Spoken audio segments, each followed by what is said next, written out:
La parole est à Madame Simonet pour le groupe La France Insoumise.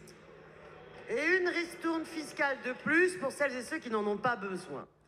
À travers cet article, le gouvernement veut donc pérenniser le dispositif d'exonération fiscale qui s'applique à la Coupe du monde de rugby et aux Jeux Olympiques pour obtenir de nouvelles compétitions. Cette ristourne fiscale pour les grandes organisations étendue à leurs sous-filiales est très coûteuse pour les finances publiques. Franchement, cessez d'appauvrir l'État.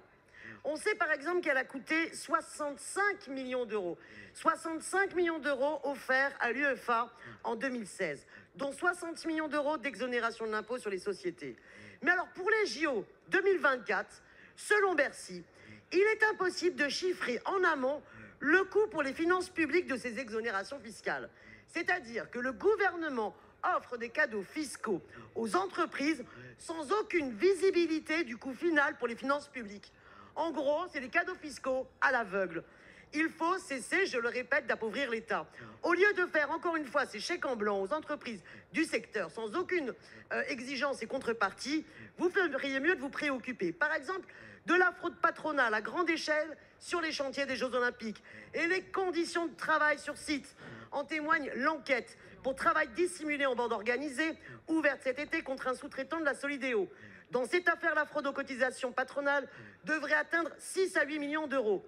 Et que dire du travail dissimulé, de tout l'argent qui pourrait être l'occasion, au contraire, de rémunérer les 75 000 personnes qui vont être recrutées pour de fait travailler à l'organisation de ces Jeux, suivre des formations sur des fiches de poste très précises et détaillées, qui devront fournir un soutien opérationnel sur bien des secteurs, mais qui, bien sûr, seront de simples bénévoles et n'auront pas une feuille de paye. Alors, je vais vous dire, il y a votre urgence et la nôtre. Votre urgence, à chaque fois, c'est de faire des cadeaux fiscaux à ceux qui n'en ont pas besoin, pour des Jeux Olympiques qui n'auront pas de retombées économiques.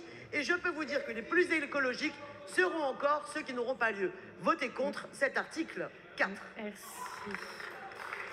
La parole est à Monsieur Minot pour le groupe Les Républicains.